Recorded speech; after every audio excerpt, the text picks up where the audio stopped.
So today, with any luck at all, we're going to do limiting reactant calculations.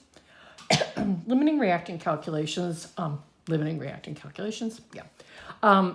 This is a situation where you're given two amounts of starting materials, and one of those starting materials is going to limit the amount of product you formed.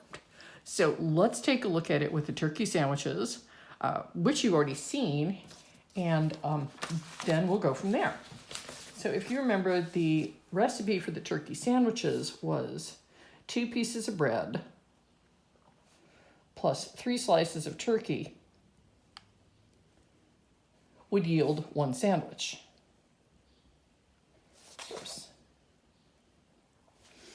And this is the equivalent of a mole-to-mole calculation that you guys are pretty good at. Now, so a limiting reactant calculation would give you the amount of both bread and turkey that you would have. So for instance, I have 10 slices of bread, and I have 12 slices of turkey. Whoops, that says turkey. And my question is, how many sandwiches can I make with this? Question mark, sandwiches, question mark again. Okay, so what I need to do is 2 calculations and figure out which of these 2 items will give me the fewest number of sandwiches. So I'm going to take the 10 slices of bread, and I'm going to look at the mole ratio of sandwiches to bread. 1 sandwich is produced by every 2 slices of bread. The units of slices of bread cancel, and 10 divided by 2 is 5 sandwiches. But we don't know if that's the answer. So we have to do the same calculation with the turkey to see how many sandwiches it will produce. So I'm taking my 12 turkey, I'm looking at the mole ratio of sandwiches, 2 slices of turkey, which is 1 sandwich for every 3 slices of turkey. Units of turkey will cancel, and 12 divided by 3 is 4 sandwiches. Okay, the smaller number when you do these 2 calculations is always the correct answer. And that's it for a mole-to-mole type calculation. The thing you don't want to do is you don't want to stop after 1 calculation, and you don't ever want to add these. I've sometimes had people tell me they could make 9 sandwiches. Now, you've got something uploaded that looks like this. It's in Google Classroom. And it's just basically the things you need to know. First of all, how do you know it's a limiting reactant? There's always information given about both reactants. They don't ignore one. They don't say one's in excess. Here it says there's 2 different methods. We're just going to use your textbook's method. And you just do 2 ideal or regular stoichiometry problems. Use the given amount of each one, which we just did. Solve for the product. And the one that is the limiting reactant will give you the least amount of product. Let's try this with a mole-to-mole calculation with kind of a scary looking equation.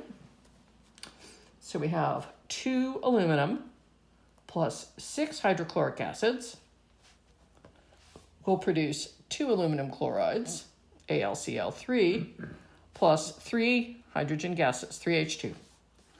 Okay, so balanced equation, 2 aluminums, 6 chlorines, 6 chlorines, 6 hydrogens, 6 hydrogens, and here's what I'm given.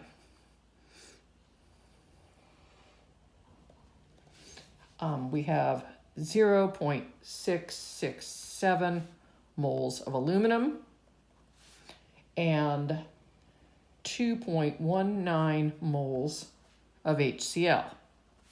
And the question I'm trying to answer is, how many moles of aluminum chloride can I make? AlCl3.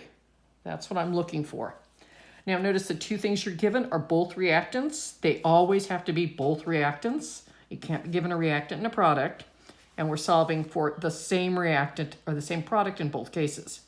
So I put down my moles of aluminum, 0.667 moles Al. And I look at the mole ratio of aluminum chloride to aluminum. 2 moles of aluminum chloride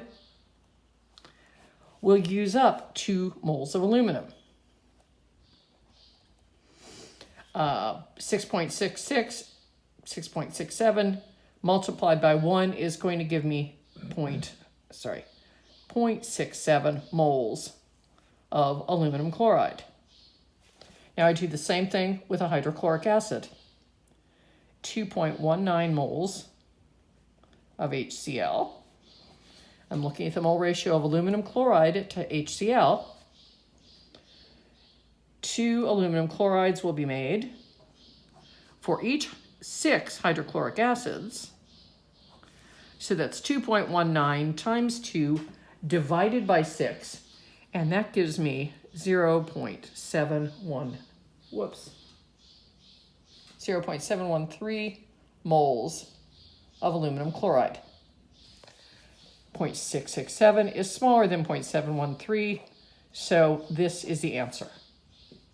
And if you're asked what the limiting reactant is, you would say aluminum is the limiting reactant, which you can abbreviate LR, limiting reactant,